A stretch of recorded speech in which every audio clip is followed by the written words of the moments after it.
Démarrer. C'est bon pour une nouvelle conférence sur le Mexique. Et donc, j'ai le plaisir d'accueillir ce soir Samuel Jouot, qui est enseignant à l'Université autonome du Yucatan, à la faculté de sciences anthropologiques, et donc qui va nous parler d'une thématique extrêmement intéressante sur la place et le rôle des Mayas aujourd'hui dans le système touristique yucatèque. Ce système touristique constitué par au moins deux grandes destinations que nous connaissons bien ici en Europe, Cancun d'un côté pour le sol y playa et Chichen Itza pour l'archéologie maya. Et donc, je suis très heureux de l'accueillir pour cette conférence. Et donc, je te laisse la parole, Samuel. Merci d'être là. Merci, Philippe, déjà pour l'invitation et ensuite pour l'organisation du FIT, de cet événement qui te tient à cœur, sa 4e édition, et en plus sur le Mexique. Donc, merci Philippe, merci l'Université d'Angers, et merci aussi à l'Estoile et à l'équipe qui t'accompagne pour organiser cet événement. Est-ce que tout le monde voit la présentation ? Oui, c'est bien. Peut-être que tu vas mettre plein écran, je ne sais pas. Ok. Peut-être que plein écran, c'est un peu compliqué sur mon ordinateur. Plein écran, mais je pense que ça va être suffisant pour voir les cartes. Donc, en préambule, rappelez que cette conférence, finalement, elle prend sa source dans une thèse de doctorat en géographie que j'ai soutenue à l'Université d'Angers et sous la direction de Philippe Duhamel en 2016. Le titre de la thèse était « Maya d'hier et d'aujourd'hui, le rôle des sociétés locales dans le développement touristique ». Et cette recherche, elle était articulée autour de deux idées fortes. La première, c'était que le tourisme est un vecteur d'inversion sociale et d'une certaine inversion spatiale. Si bien que certains membres des sociétés locales, qui ont souvent été longtemps marginalisés, deviennent des acteurs d'opinion à l'échelle locale et régionale, et que les lieux touristiques qu'on observe deviennent alors des centres, alors qu'ils constituaient auparavant des marges et des périphéries. Donc, dans ce travail de thèse, j'avais essayé de revisiter finalement, de m'appuyer et de revisiter le modèle centre-périphérie. Donc ça, c'était pour la première hypothèse. La deuxième hypothèse, elle était centrée sur une échelle d'analyse un petit peu plus fine, à l'échelle de villages, mais aussi à l'échelle d'espaces domestiques. Et pour moi, alors que l'espace public, finalement, se privatise, on va en parler un petit peu au cours de cette conférence, dans nombre de lieux touristiques, l'espace privé et intime, quelque part, devient un espace public dans certaines communautés rurales mayas. On va parler beaucoup ce matin d'Ekbalam, mais cependant, et ça c'est le regard interculturel aussi, ce qui est privé chez les Mayas ne l'est pas forcément en fait pour notre regard occidental. Donc mon objectif ce matin, j'allais dire ce matin, mais en soirée finalement pour vous, c'est de reprendre la construction de cette région touristique que j'ai appelée l'arrière-pays Maya, et d'en expliquer quelque part le rôle de certains de ces acteurs, de repasser certains lieux à différentes échelles, et aussi d'aborder quelques dynamiques. Donc, un premier point autour, justement, quelques antécédents. C'est vrai qu'en 5 minutes, ça va être compliqué d'aller dans les détails, mais je vais vous citer certains auteurs qui ont travaillé sur cette région. J'ai intitulé les antécédents de la Sibérie mexicaine aux lieux touristiques. Ensuite, une seconde partie sur la construction d'une nouvelle région touristique. Et puis, on va passer à l'échelle d'un village.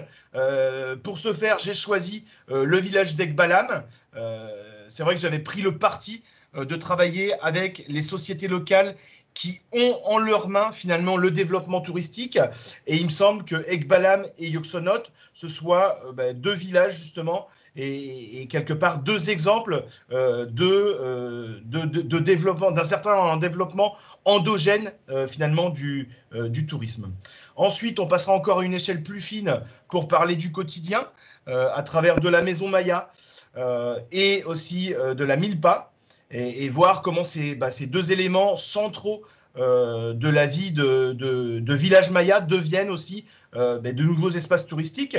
Et enfin, évoquer l'émergence de nouveaux leaders et puis aussi la mise en réseau. Et c'est ce qui m'anime aussi aujourd'hui dans mes recherches, beaucoup plus recherche, action participative.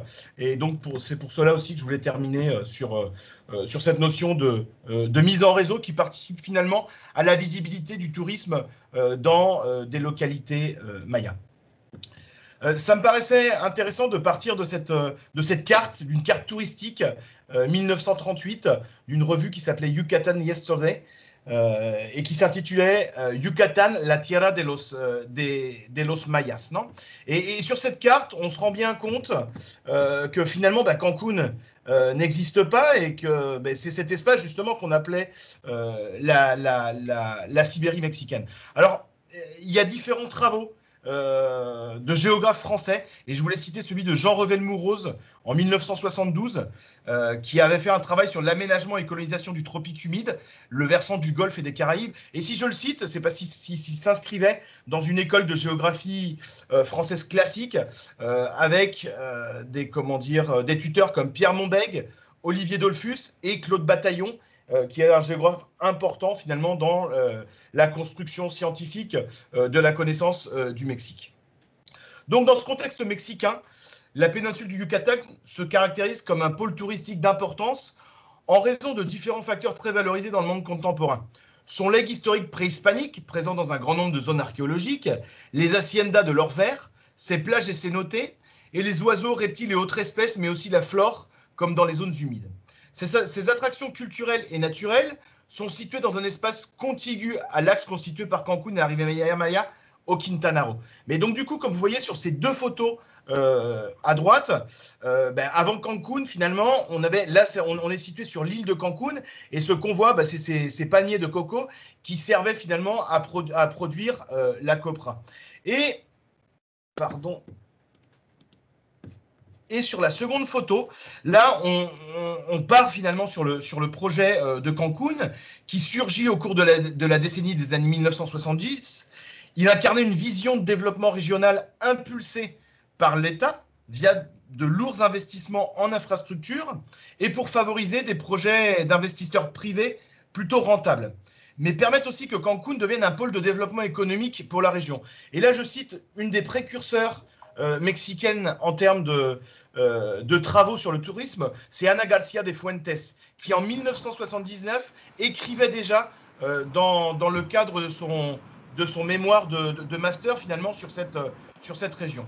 Et là, je voulais rappeler que Cancun, je vais éteindre un micro, que Cancun avait 4 objectifs initiaux. Le premier, c'était la création d'emplois. Le deuxième, c'était donner une impulsion au développement régional. Le troisième, c'était intégrer finalement un espace resté en marge du pays, que là, vous avez clairement sur la carte.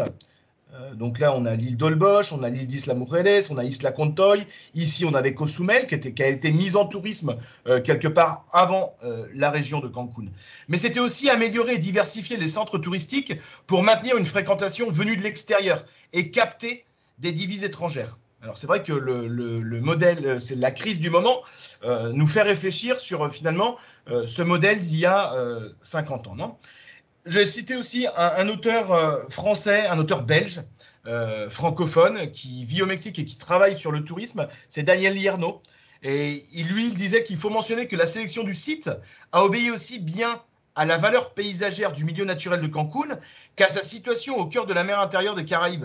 C'est-à-dire qu'on est en période de guerre froide et que finalement, on se situe à quelques 500 km, 600 km des côtes de Cuba. Et donc, du coup, il y a quelque part, la construction de Cancun répond aussi finalement à une histoire géopolitique et à un contexte géopolitique.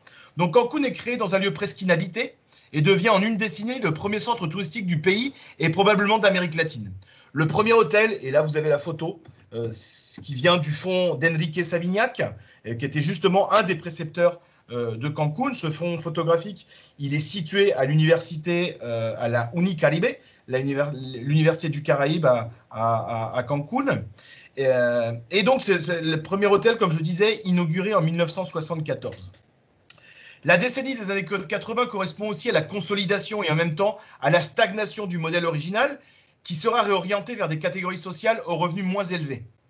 La seconde moitié des années 80 c'est là un point d'inflexion dans le développement de Cancún suite au processus de libéralisation de l'économie mexicaine et des effets destructeurs de l'ouragan Gilberto en 1988. Ça, c'est très important, finalement, cette vulnérabilité dans la Caraïbe face justement à ces événements climatiques, parce que ça va expliquer pourquoi les hôteliers de Cancún décident de casser les prix, entre guillemets, pour augmenter le taux de remplissage et devient le centre préféré finalement des spring breakers nord-américains. D'ailleurs, on entre dans la période du spring break en ce moment. Alors, donc là, je vous ai expliqué grosso modo la construction de Cancún très brièvement. Et ensuite, on va voir que ce modèle Cancún-Riviera Maya, il va s'étendre vers le sud. Alors, en 1987, il y a une date importante, c'est les créations finalement de la marque Riviera Maya et aussi d'un organisme public chargé d'assurer sa promotion et qui témoigne finalement d'une stratégie volontariste de nouveau, d'un marketing territorial. Mais la volonté politique d'attirer investisseurs et capitaux et de faire de la Riviera Maya une destination touristique de rang international repose avant tout sur un argument sonnant et vacillant, c'est-à-dire la mise en vente par les pouvoirs publics, notamment durant le mandat du gouverneur Mario Villanueva, entre 1993 et 1999, de terrains côtiers qui appartiennent au gouvernement de Quintana Roo, et ce, à des prix totalement dérisoires. Et là, je vous conseille les travaux et la thèse de doctorat de Clément-Marie Dichiro, qui a travaillé justement sur ce thème, avec 3 études de cas, mais une sur Playa del Carmen. Et c'est vraiment intéressant ce que démontre Clément au cours de sa thèse. Donc, finalement, sur cette carte du milieu que vous avez, on observe une privatisation du littoral nord du Quintana Roo. Hier, dans le colloque scientifique, Christina Humichen nous disait que 247 hôtels de la Riviera Maya avaient fermé. Du coup, moi, sur une dernière base de données qu'on a montée avec des étudiants l'année dernière, on avait observé une offre de 100 hôtels all-inclusive entre le nord de la zone de Cancún, ça c'est le boulevard Kukulkan, on a ici quasi une quarantaine d'hôtels, et Tulum, on avait observé plus de 100 hôtels, l'offre de 100 hôtels all-inclusive. Alors, dans un cadre de privatisation du littoral nord de la Riviera Maya, il y a une forte dénonciation par les acteurs mayas, et là je vais citer à Bernardo Camal, qui est un communicologue originaire de Peto, d'origine maya donc, qui avait titré un article assez polémique où il disait « La Riviera, un paradis accessible pour les mayas seulement pour travailler ». Il dénonce la privatisation des terres situées sur le littoral du Caraïbe mexicain, nommé Riviera Maya. Alors là aussi, si vous voulez compléter, il y a un documentaire qui avait été fait par l'école de journalisme authentique.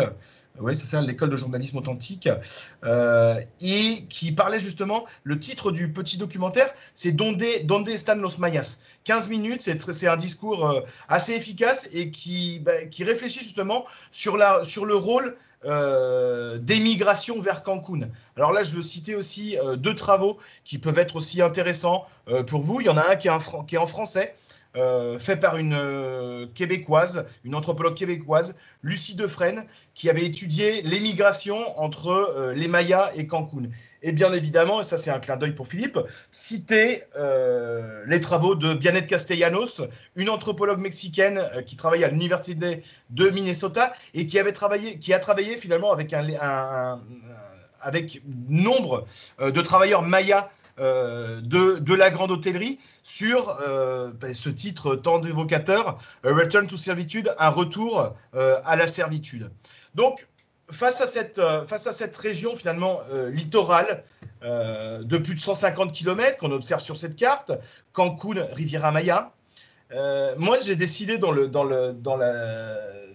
ma thèse de doctorat de m'intéresser, de délimiter une région en arrière justement de la Riviera Maya que j'ai nommée l'arrière-pays Maya. Alors en espagnol, on lui a donné le nom de Traspaís de Cancún Riviera Maya, Traspaís en pensant finalement à cet espace derrière. Non, les Anglais ou les Allemands parleraient certainement d'Interland. Et dans cet arrière-pays, il y a un point qu'évoquait Philippe dans l'introduction qui est central, ce sont les ruines, la zone archéologique de Chichen Itza. Donc là, on observe finalement un triangle autour de la rivière Maya, c'est 150 km. Aujourd'hui, une conurbation urbano-touristique, urbaine touristique de quasi 1,2 million d'habitants. Et puis derrière, une vingtaine de municipalités qui sont situées tant sur l'état du Quintana Roo que dans l'état du Yucatan. On le sait, les touristes se moquent quelque part des frontières administratives. Et c'est pour ça que finalement, j'ai repris le travaux de certains anthropologues qui avaient délimité ce qu'on appelait la zona maya, la zone maya. Je pense à Mocanoul, par exemple, qui est une prof de l'université de Quintana Roo, à Cozumel. Et il me semble que justement, cet arrière-pays maya, parce que la zone maya, elle était située seulement finalement dans le Quintana Roo. Donc du coup, redélimiter une région en fonction finalement des mobilités touristiques, ça avait quelque part du sens, puisque comme je vais le démontrer un petit peu plus tard, finalement, ce sont les déplacements touristiques qui ont aussi quelque part construit finalement cette région.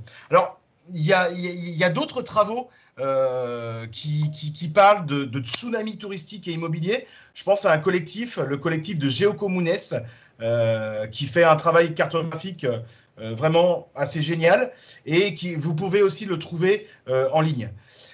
Et donc, cette région touristique, l'arrière-pays maya, elle a été construite en 3 temps. Le premier temps, c'est un temps finalement qui est basé sur la relation migratoire et dès la construction de Cancun. Et il faut savoir que quand Cancun a été planifié, finalement, les planificateurs n'avaient pas forcément pensé que les travailleurs mayas allaient finalement rester vivre à Cancun. Et quelque part, c'est le même schéma qui est en train de se mettre en place avec Playa del Carmen et Tulum. Et donc, du coup, la carte de droite, c'est une carte que j'ai fait à partir des travaux d'un autre anthropologue qui s'appelle Pedro Lewin Fischer, un anthropologue de l'INA, de l'Institut national d'anthropologie d'histoire, et qui lui s'intéresse aux migrations locales, nationales et internationales. Et donc du coup là, on démontre avec cette carte finalement qu'il y a une forte migration finalement entre certains villages et puis Cancun, Playa del Carmen ou Tulum. Par exemple, les gens qui vivent à Chemash, c'est un village qui est situé par ici. Par exemple, eux, ils travaillent très souvent à Tulum. Là, on voit que les gens de Chinchimila, eux, par contre, ils vont vers Cancun. Donc, le trait rouge montre finalement comment ces flux ont une certaine importance par rapport au total.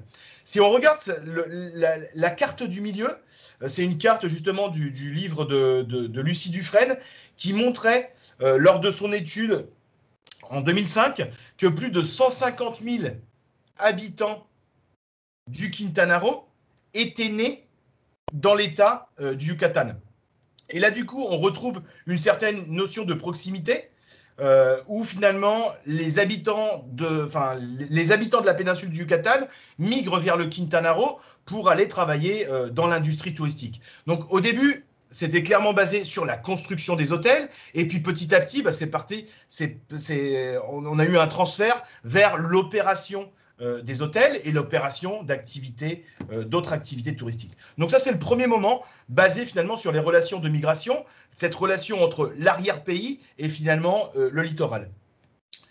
Le deuxième moment, je parlerai d'étapes manquées, c'est tout ce qui concerne finalement les relations agricoles et les relations finalement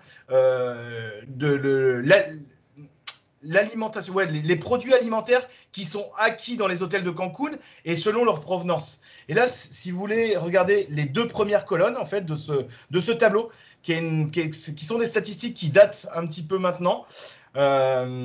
Donc les États du Quintana Roo et du Yucatan, et là on voit la provenance des fruits et légumes.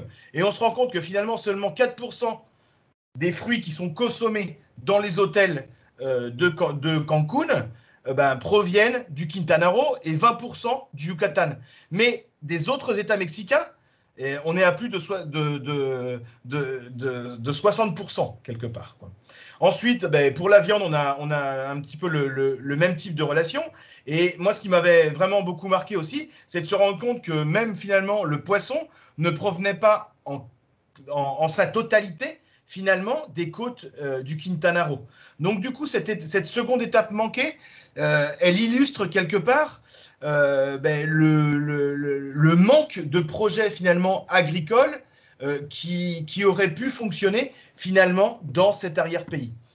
Et on arrive à cette troisième étape de la construction de l'arrière-pays, qui est l'étape la plus récente, à partir des années 2000, et qui va être justement la mise en tourisme de Village Maya pour la construction d'une offre touristique pour les touristes justement du couloir Cancún, Riviera Maya, Tulum. Alors, j'ai illustré cette slide avec la photographie d'un van, d'une entreprise qui s'appelle Alternative, qui est située à Playa del Carmen, parce que quand j'ai réalisé mes premiers travaux de terrain exploratoires dans le cadre de l'Atlas de tourisme alternatif de la péninsule du Yucatan, j'ai été littéralement frappé par le nombre de touristes qui pouvaient arriver dans certains villages. Et donc là, cette photo, là, on a un seul van, mais sur le parking à ce moment-là, il y avait plus de 10 vannes de l'entreprise Alternative. 10 vannes multipliées par 15, vous étiez à 150 tourismes dans un village de 300 touristes. Dans un village, pardon, de 300 personnes. Donc, il y a vraiment une force, quelque part, du tourisme dans cette région. Alors, sur la première carte, à gauche, là, j'ai essayé de montrer la répartition, la distribution des différentes entreprises sociales. Je me suis intéressé finalement à des entreprises collectives aux mains des sociétés locales. 78% de ces entreprises étaient des sociétés coopératives. D'accord. Et ça, c'est lié quelque part à la politique publique mexicaine, dans le sens où cette politique publique, en fait, de subvention, elle impose de créer une figure légale, c'est-à-dire une société coopérative, pour pouvoir accéder au financement et aux subventions du gouvernement fédéral. Donc là, on se rend compte qu'il y avait plus de 90 entreprises. Toutes ne fonctionnaient pas à ce moment-là de l'étude. Là, c'est des données que j'ai réussi à actualiser pour la traduction de la thèse à l'espagnol. Et sur cette deuxième carte, ce que j'ai essayé de démontrer, c'est que finalement, il y avait un lien entre la construction d'axes, c'est-à-dire de routes. Là, c'est plus flagrant dans cette région, avec une autoroute qui a été construite en 2014 entre Playa del Carmen et Nuevo Ixcal, qui permet de relier l'île d'Olbosch, qui est ici, de manière beaucoup plus rapide, mais aussi d'arriver beaucoup plus rapidement à Chichén Itzá. Et là, on se rend compte que en 2014, finalement, une fois que cette route elle est construite, il y a de nouvelles entreprises. Alors, les entreprises qui sont en noir, qui sont voilà, les cercles noirs, ce sont des entreprises sociales qui commencent ou qui désirent commencer un projet touristique. Donc, le fait finalement qu'il y ait la construction d'une route ou d'une autoroute, ça fait que aussi le tourisme finalement avance dans la région. Donc voilà, ça on parle à l'échelle régionale quelque part, et là on voit finalement les liens qui puissent exister autour d'Ekbalam. Il y a un grand nombre d'entreprises sociales, il y en a un autre autour de Chichén Itzá, on en trouve autour de Coba, donc on a un lien finalement entre les zones archéologiques et puis ces villages mayas dans lesquels les sociétés locales entreprennent finalement un projet touristique qui est de différents ordres. Alors, je ne vais pas parler beaucoup aujourd'hui de Yoxonote, mais là, on a une photo justement du cénote de Yoxonote, et c'est vrai que nombre de ces projets touristiques sont centrés finalement sur des cénotes. Et là, on l'a vu dernièrement, il y a 2 ans, avec la crise de la Sargasse, où nombre de touristes qui ne pouvaient plus se baigner finalement sur le littoral caraïbe cherchaient justement des lieux exotiques comme le sont les cénotes pour finalement aller non seulement se divertir, mais surtout se rafraîchir. Donc voilà, je vous ai montré à l'échelle régionale finalement la construction de cet arrière-pays. Et là, je vais passer à une échelle un petit peu plus fine, celle d'un village. C'est le village d'Ekbalam. Ekbalam est situé à côté, littéralement, de la zone archéologique d'Ekbalam, qui est une des découvertes de l'archéologie mexicaine des années 1990. C'est encore une des pyramides sur lesquelles on peut monter. Et du coup, on aperçoit le paysage aux alentours, qui est constitué d'une forêt basse, mais aussi justement de milpa. Je reviendrai un petit peu plus tard sur ce qu'est la milpa. Donc là, j'ai illustré avec des photographies. Là, c'est une photographie des années 1980. On retrouve les leaders de l'actuel projet touristique et finalement de les rideaux. Alors, les rideaux au Mexique, on pourrait le traduire en français, mais ce n'est pas une traduction intégrale, comme terre cultivée en commun. Donc, finalement, c'est une appellation qui a une relation avec des notions cadastrales et sur la tenure foncière. Donc, cet rideau d'Ekbalam, il a été négocié à partir des années 1970 par les habitants d'un village à côté qui n'avaient pas de dotation de terre. Et donc, du coup, à partir de 1971, ils entreprennent les négociations avec différentes instances du gouvernement yucatec pour obtenir une dotation en terre fédérale. Et ils vont obtenir finalement à partir de 1973, cet erido qui s'appelle l'erido d'Ixcumil, sur lequel ils ont installé le village d'Ekbalam. On parle de 26 familles qui s'installent en 1973 dans ce village. Ensuite, sur la photographie du bas, on retrouve le système finalement non seulement coopératif, je vais parler un petit peu plus tard de coopérative, mais le système familial qui a permis justement de construire plus tard la société coopérative. Donc dès les années 2000, certains des Ejidatarios, ils étaient 26 au début, ils se sont regroupés pour essayer justement de construire un projet touristique. Alors, très souvent, les histoires, quand on s'intéresse justement au début de ces initiatives, on se rend compte que les histoires divergent. Si on interroge les membres de la communauté, ils vont nous donner une certaine version. Si on interroge les ex-fonctionnaires, ils vont nous donner une autre version. Et puis, dans ce modèle d'extensionnisme rural mexicain, il y a un personnage qui s'appelle l'assesseur ou le consultant qui va vous donner aussi une autre version. Donc là, c'est intéressant toujours de recouper. Et donc, du coup, en recoupant les différentes versions, ce sont des fonctionnaires de ce qu'on appelait l'INI, l'Institut national indigéniste mexicain, qui ont proposé aux leaders de la communauté, c'est-à-dire Don Mario qu'on voit sur la photo, on voit Don Manuel aussi sur la photo, on voit la famille de, comment dire, de Don Rosway. On leur propose finalement, contre une subvention à fond perdu, de créer des cabanes touristiques. Alors ces cabanes touristiques, vous les avez ici, le plan des cabanes qui était le plan en 2012, et puis là vous voyez quelques photos justement de la construction de ces cabanes en matériaux vernaculaires, en matériaux de la région. Donc le projet commence dans les années 2000, ils fondent une association civile, peut-être mal orientée, et en 2007, ils choisissent de créer une société coopérative qui s'appelle Ukuchil Kushtal. Donc cette société coopérative, elle s'est réduite à 13 membres qui sont aussi heridatarios. Et puis, ils ont décidé de donner du travail à leur famille. Et aujourd'hui, c'est plus de 15 employés qui travaillent justement avec eux. Donc, une société coopérative avec 13 associés et aussi certains comment dire, travailleurs qui sont généralement les femmes et enfants. Donc, dans ce centre touristique qui s'appelle Unari Lake Balam, on a 12 cabanes, 12 chambres.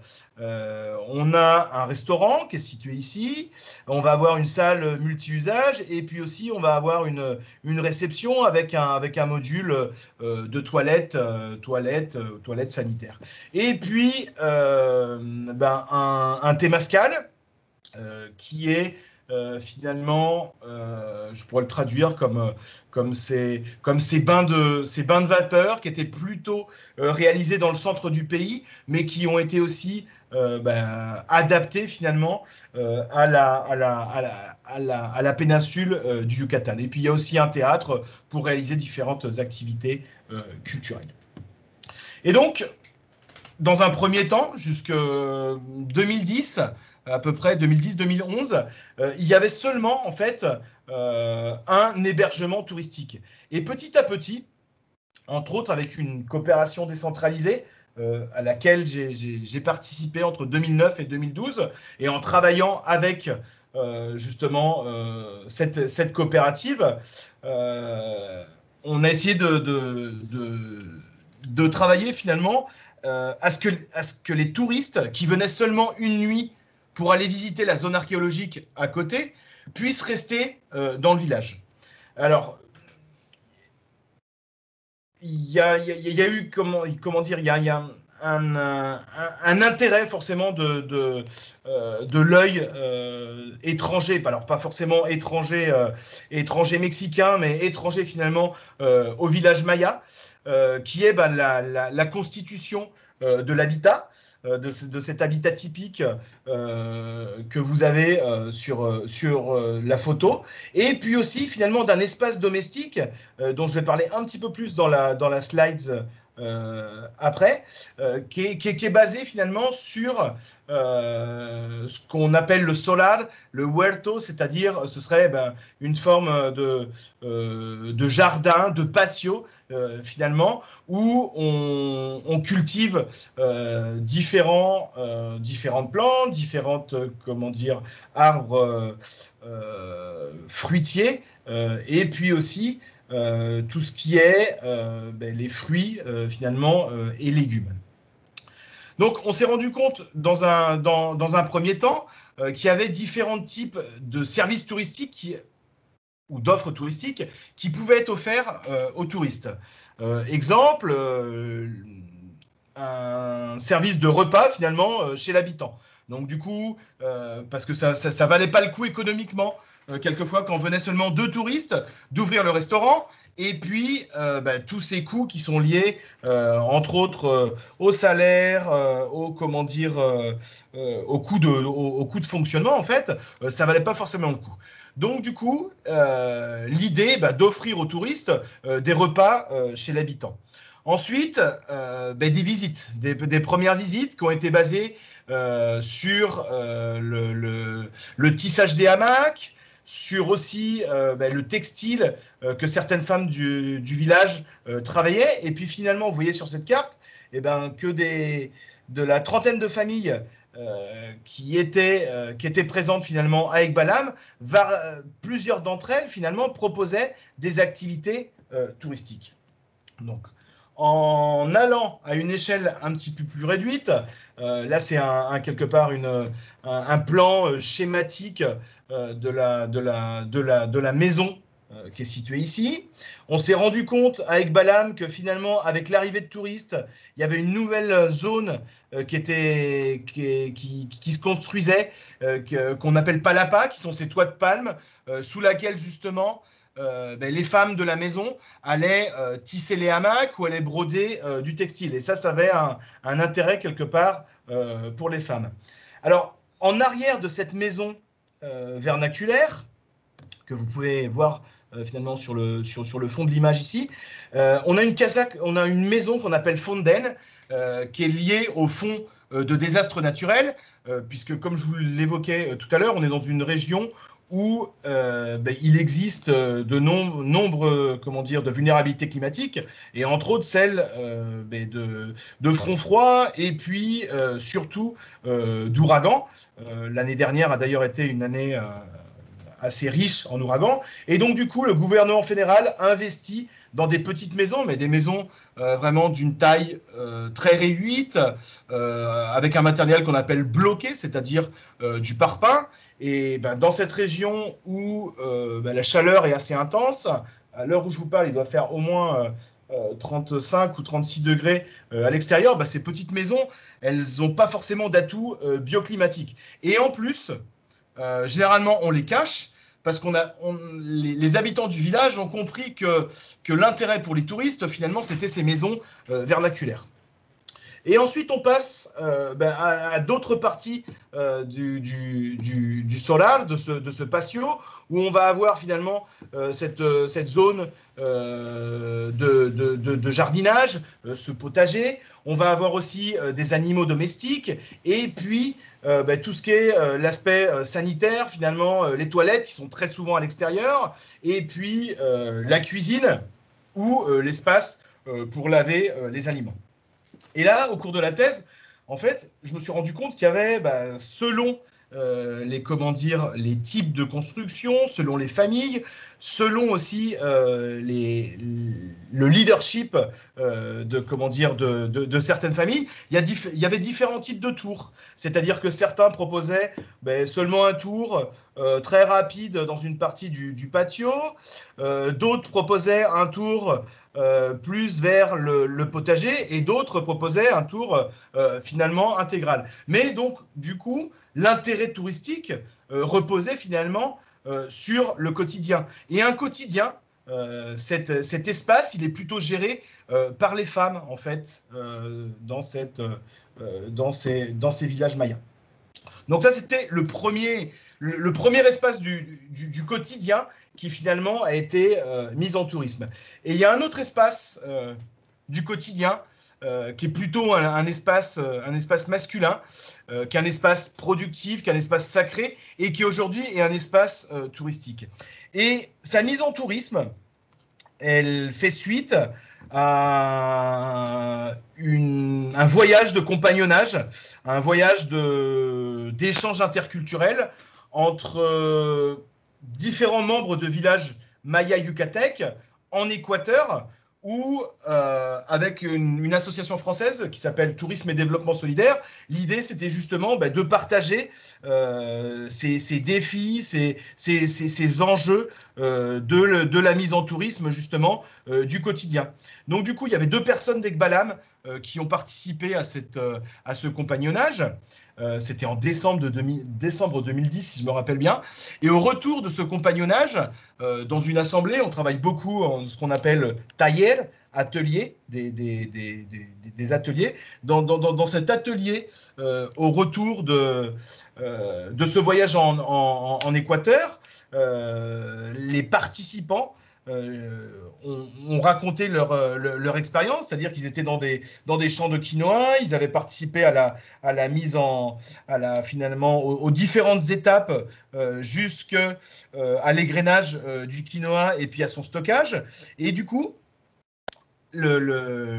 en expliquant ce que certains avaient fait en Équateur, il y a des mains qui se sont levées, il y a une participation assez enthousiaste en train de dire « Et pourquoi nous, on ne met pas en tourisme, on n'offre pas finalement nos 1000 pas aux touristes ? pour que les touristes connaissent la milpa. Donc là, vous voyez différents groupes. Dans ces milpas, tout d'abord, il y a des sentiers généralement qui mènent à ces milpas. Je pense que ici, vous avez une meilleure vue de la milpa, une vue aérienne. Donc, c'est un système agroécologique. C'est un système qui était observé dans les temps préhispaniques, donc qui a plus de 2000 ans, et qui continue aujourd'hui d'être finalement un système agroécologique, un système agroalimentaire viable finalement dans nombre de communautés mayas. Là, vous avez Don Mario Tusmay. Je reparlais de Don Mario parce que Don Mario aujourd'hui, c'est un leader au niveau de l'État du Yucatan, mais c'est un niveau aussi un leader dans la péninsule du Yucatan pour le développement finalement de ce tourisme, de cet écotourisme communautaire. Et donc, du coup, au fur et à mesure, les touristes sont arrivés. Alors là, il y a un personnage qui est assez intéressant et je vais raconter une petite anecdote sur ce jeune d'origine maya. Je le connais depuis qu'il a 12 ans. Aujourd'hui, je pense qu'il doit avoir 22, 23 ans. Et aujourd'hui, je vais partir de ce qu'il est aujourd'hui et je vais vous raconter au cours d'un des premiers entretiens avec lui, ce qui m'avait justement dit sur la milpa. Aujourd'hui, c'est un jeune qui étudie le tourisme. Il étudie le tourisme à la UNO, à la Universidad de Oriente et à Valladolid. Il est guide de la norme 09, qui est une norme finalement pour les guides de tourisme de nature. Et aujourd'hui, il est guide finalement, il guide très souvent des touristes dans la milpa. Et quand je l'ai rencontré pour la première fois, il travaillait avec son papa, justement, à la milpa. C'était un entretien dans une milpa. Et puis, il me disait que lui, jamais de la vie, il ne désirait travailler à la milpa.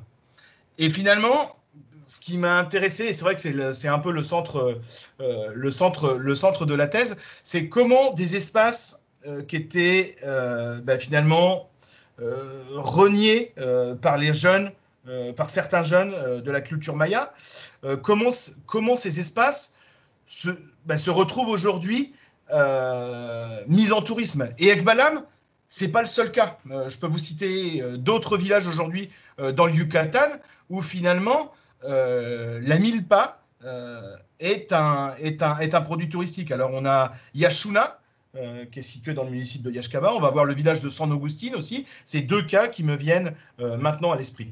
Donc du coup, j'ai fait tout un travail de cartographie ensuite sur comment les habitants de Ekbalam mettaient en tourisme justement ces milpas. Alors il faut savoir que c'est un système rotatif. Il faut savoir aussi qu'au fil des saisons, c'est-à-dire si on va dans une milpa au mois de décembre, on ne va pas observer la même chose qu'au mois de mars et non plus au mois de juin, qui est pendant la saison des pluies. Et ce qui s'est passé au fur et à mesure des années, alors là on a un guide d'origine maya yucatèque, qui au mois de mars, qui est le moment où la sécheresse est le plus forte, on ne va pas observer forcément grand-chose à la milpa. Et donc du coup, avec non seulement les habitants du village, mais les leaders de la coopérative, ils ont commencé à faire un système de limpia, c'est-à-dire pas forcément, ça n'allait pas forcément jusqu'au chamanisme, mais finalement basé sur des croyances, sur des coutumes, avec l'usage des quatre éléments, etc., etc. Les touristes recevaient une limpia. Et petit à petit, cette limpia, elle est devenue cérémonie. Une cérémonie que les leaders du village ont appelée Uyukuli Shimbal. Uyukuli Shimbal, en langue maya yucatèque, ça veut dire la boisson du caminant, la boisson du marcheur. Et là, moi, ça m'a paru très, très intéressant finalement d'aller dans d'autres villages, de justement interroger sur Uyukuli Shimbal. Pratiquez-vous cette cérémonie? Alors au début, je suis allé à Ixcumil, d'où le village d'origine de tous les habitants d'Ekbalam. À Ixcumil, c'était inconnu. Dans le village d'à côté, Runuku, non plus, on ne connaissait pas cette Uyukuli Shimbal. Et puis ensuite, aller dans d'autres parties du Yucatan non plus, échanger avec des professeurs, des chercheurs de la UNO, comment dire, des praticiens, des personnages traditionnels quelque part de la culture maya, des Ishmen, et personne ne connaissait Yukuli Shumbal. Et en parlant avec Don Barrio, le leader du projet que vous avez ici, il a reconnu que finalement, ben, c'était une recréation, finalement, une invention d'eux-mêmes pour donner la bienvenue aux touristes, finalement, dans leurs 1000 pas. Et ça me paraît très intéressant de l'évoquer. Alors, c'est des sujets qui sont aussi délicats finalement dans les sociétés traditionnelles, où bah, certaines parties de la société traditionnelle disent bah non, le tourisme, on ne veut même pas en entendre parler. Et puis finalement, il y a d'autres acteurs qui sont en contact avec le touriste, où il y a une réflexion finalement sur bah, comment donner la bienvenue à des acteurs finalement étrangers du territoire. Et c'est vrai que finalement, ce type de cérémonies, elles émergent en parallèle de cérémonies ou de fausses cérémonies qui sont réalisées par des entreprises privées, par quelquefois des acteurs qui ne sont pas du territoire et qui mettent en scène bah, finalement cette culture maya. Alors là, il y a beaucoup d'auteurs hein, dans la région qui parlent de folklorisation, de disneyisation. Je pense aux travaux d'un géographe espagnol qui s'appelle Juan Cordoba, qui a été repris par différents anthropologues comme Leila Kafash, par exemple, qui a fait sa thèse justement sur la disneyisation et la thématisation de la culture maya. Et je termine cette partie là-dessus, finalement, sur la mise en tourisme vraiment d'espace du quotidien.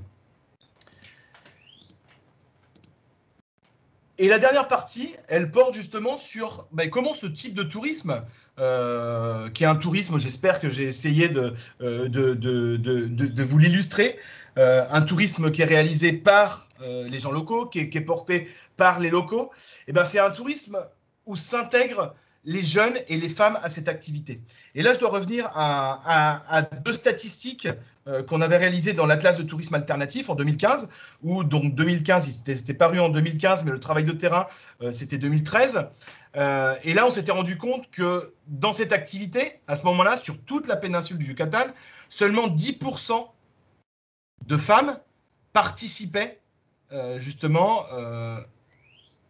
à ce type de tourisme communautaire. Et là, dans une initiative dont je vais vous parler après, qui s'appelle l'Alliance péninsulaire pour le tourisme communautaire, on s'est rendu compte, quand on a visité les 24 coopératives qui font partie de cette initiative, 44% des membres et associés des coopératives sont des femmes.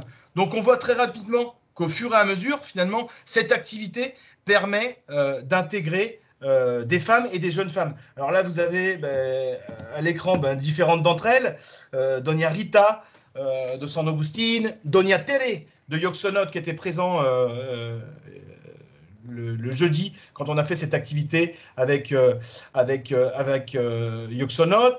Et ici, on a Gloria Tsib de Tekid, qui est une étudiante de la Wadi, qui aujourd'hui est coordinatrice de Koshmayab. Là, ils étaient tous en train de travailler justement autour d'une cartographie sociale. Et là, on est dans un autre projet à Kishpamkash, où la coopérative intègre finalement, et encore plus pendant cette pandémie qui marque finalement une diminution des mobilités. On ne va plus à l'école, on ne va plus à l'université, donc au cœur des coopératives, bon, venez travailler avec nous. Et c'est un petit peu la même dynamique pour les jeunes qui finalement, dans le cas d'Ekbalam, les familles sont assez réticentes à la migration vers les centres urbains et touristiques. Et donc, du coup, ces jeunes, ils ont une opportunité finalement de travailler au sein de leur village. Et donc, je continue cette idée finalement d'intégration de jeunes et de femmes à l'activité touristique avec la mise en réseau. Et je vais commencer par cette carte-là, où là, finalement, on a deux réseaux qui sont présents. Alors ici, on a un réseau dans l'état du Quintana Roo et dans la zona maya qui s'appelle Caminos Sagrados, chemin sacré, qui correspond à un réseau de tourisme communautaire de la zone maya de Quintana Roo et qui intègre 1, 2, 3, 4, 5, 6, 7, 8 coopératives.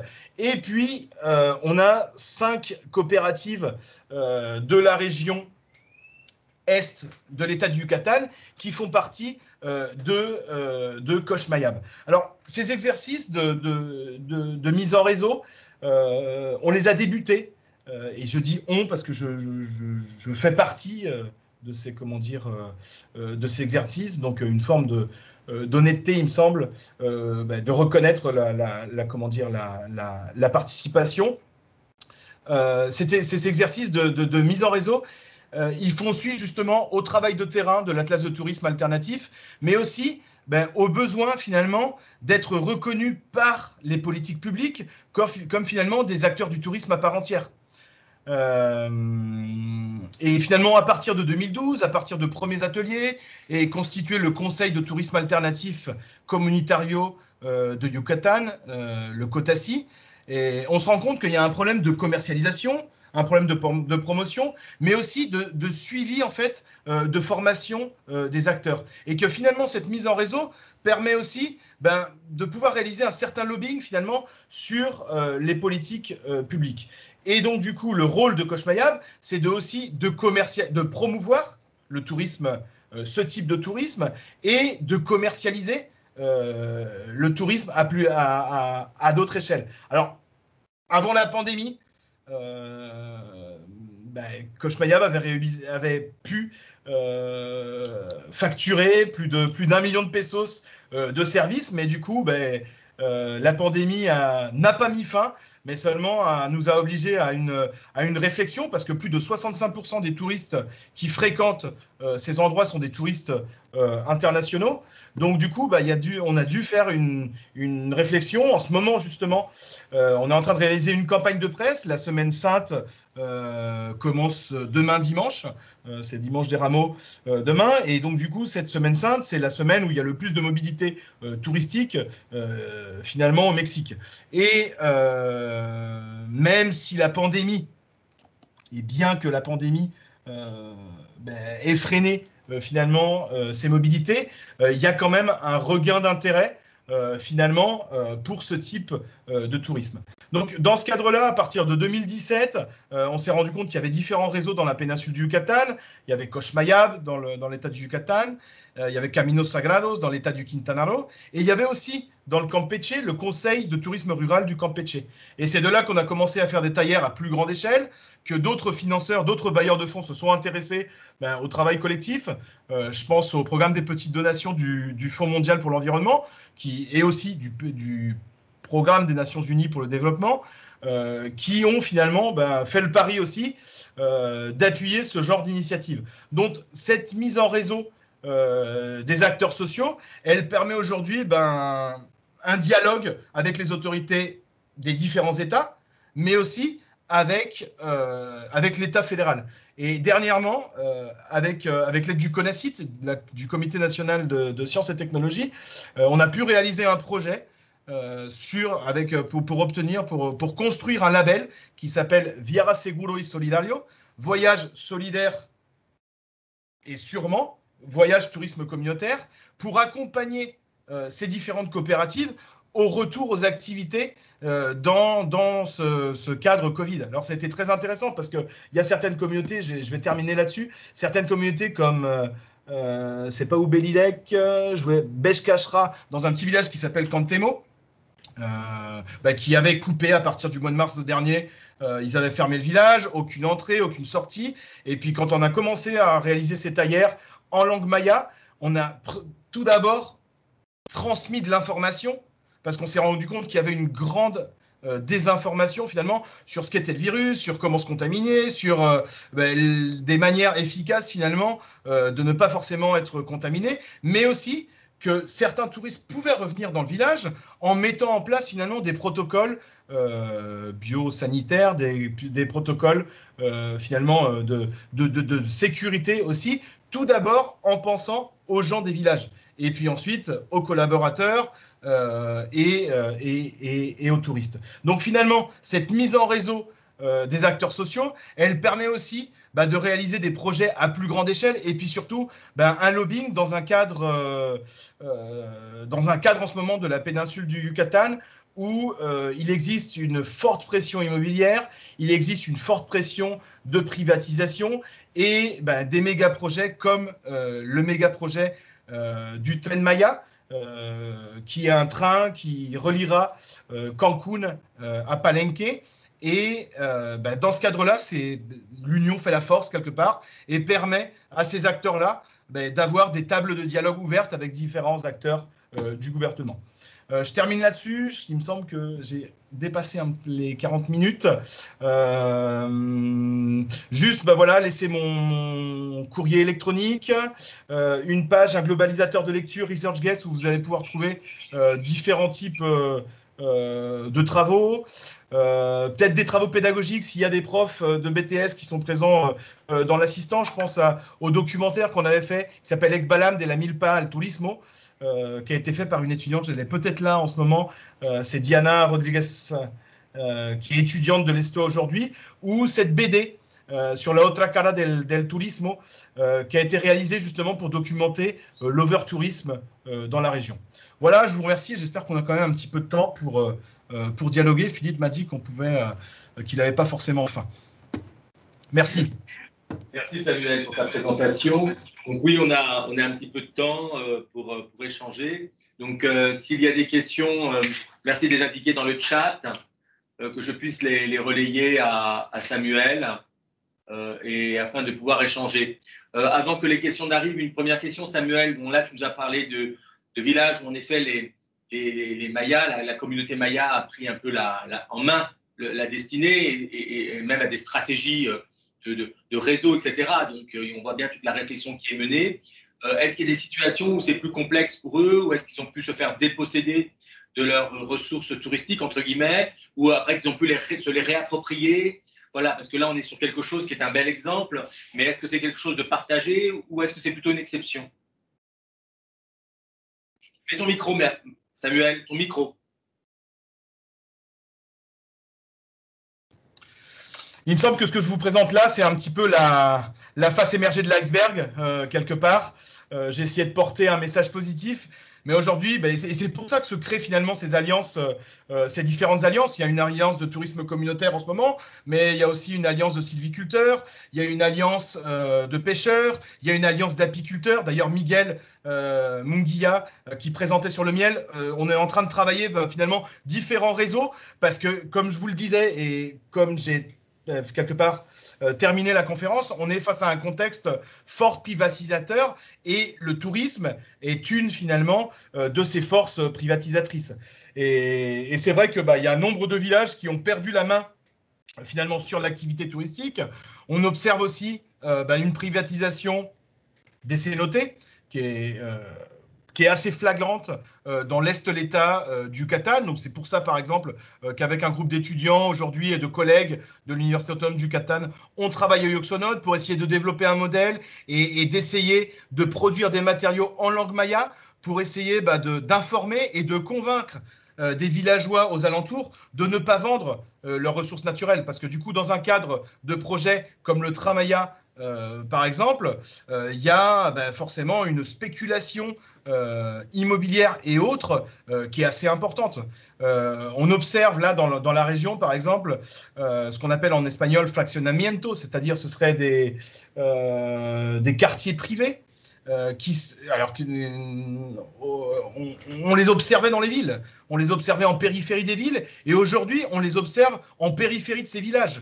Donc, du coup, c'est vrai qu'il y a un accaparement des ressources naturelles et des ressources culturelles, finalement, qui posent question. Et c'est pour ça que je voulais mettre l'accent aussi, au cours de cette conférence, finalement, sur comment les acteurs locaux s'organisent et organisent finalement une forme de, je dirais, une résistance active, c'est-à-dire en mettant une valeur économique sur leur offre touristique, c'est aussi une forme de ne pas se faire déposséder par d'autres acteurs. Et malheureusement, dans certains cas, le gouvernement participe aussi finalement à ces dépossessions. C'est le cas du cénote de Tsinoub, c'est le cas du parc naturel du Colchito qui est situé à Progreso. Alors, tu as une question qui est posée aussi. Est-ce que la communauté parvient à mobiliser ses propres fonds par son activité touristique ou est-elle totalement dépendante des aides de l'État? Alors bah, ça c'est un des enjeux en ce moment au Mexique avec un changement gouvernemental. Certains parlent de changement de régime. On l'appelle la Cuarta T, la quatrième transformation, ou de gouvernements qui travaillaient vraiment avec bon nombre de subventions.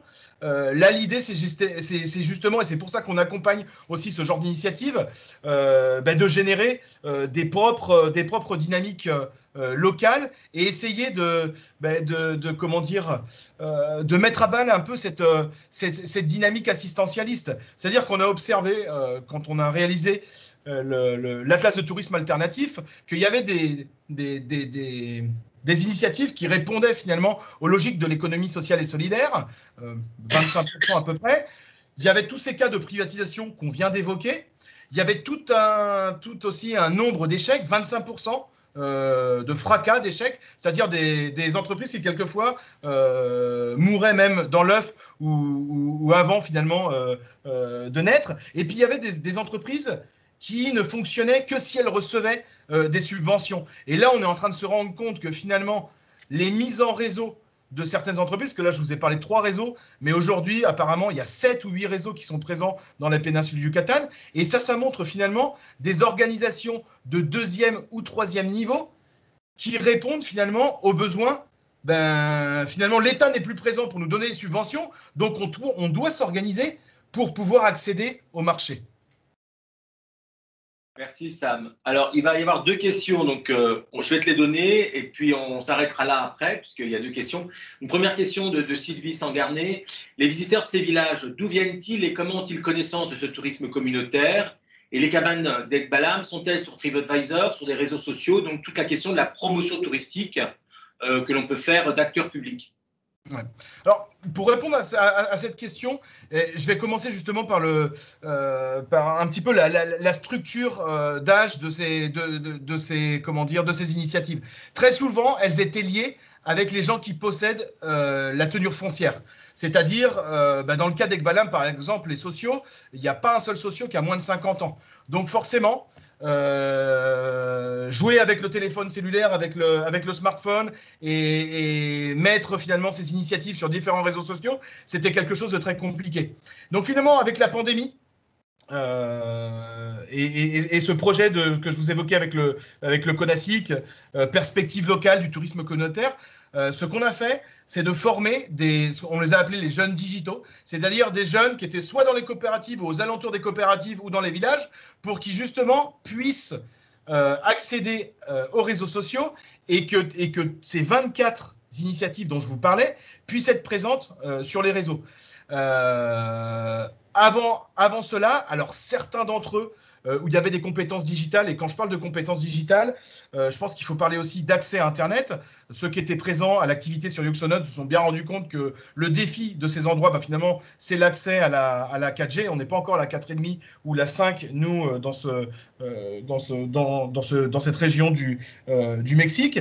Mais c'était aussi avoir des appareils téléphone, tablette, smartphone ou ordinateur, et puis les compétences associées pour pouvoir justement surfer sur Internet. Donc les cabanes d'Ekbalam, par exemple, oui, elles sont sur TripAdvisor, parce qu'un intermédiaire, finalement, les a mis sur TripAdvisor, mais le prix sur TripAdvisor, c'est pas le prix qu'ont déterminé finalement les porteurs d'initiatives. Donc ce genre de réseau en fait sur lesquels on travaille, c'est aussi pour travailler, et là c'est l'autre question que pose Olivier Duboz, sur une endogénéisation quelque part de ce type de projet. Très souvent l'initiative de ce type d'entreprise, de ces entreprises sociales, elle a été prise par des acteurs exogènes. Petit à petit, il y a eu une appropriation, mais il y a certains cas par exemple, où il n'y a pas d'appropriation. Et ça, moi, ça me paraît que ça nous mène tout droit à l'échec. Donc là, il y a toute une réflexion avec le gouvernement fédéral, avec un institut qui s'appelle l'INAES, l'Institut national d'économie sociale et solidaire, pour justement réfléchir à ces mises en tourisme. Il faut savoir que je ne vous ai pas donné les statistiques à l'échelle du Yucatan, mais c'était en 2015 plus de 200 entreprises sociales qui se dédiaient finalement au tourisme communautaire. Mais très peu d'entre elles étaient des entreprises sociales rentables. Elles ne correspondaient pas à une rentabilité économique. Elles avaient été construites beaucoup plus sur cette cooptation finalement qui permettait, il y a beaucoup de ces entreprises qui correspondaient à une subvention qui était donnée dans un cadre en plus électoral. Donc du coup, c'est vrai que cette mise en réseau, c'est aussi travailler sur l'endogénéisation des projets. Merci Samuel pour ces réponses. Merci pour ta participation au 4e Festival international du tourisme et je pense que ta conférence a bien alimenté en effet la réflexion autour du pays invité cette année qui est le Mexique. Merci à tous les participants. Je vous rappelle qu'il y a ce soir, mais que c'est disponible déjà en replay, le spectacle sur où vais-je aller autour de tourisme et chansons populaires françaises et qu'il y a encore des conférences demain matin à partir du 10h pour la deuxième journée grand public du Festival international du tourisme. Bonne soirée à tout le monde. Merci.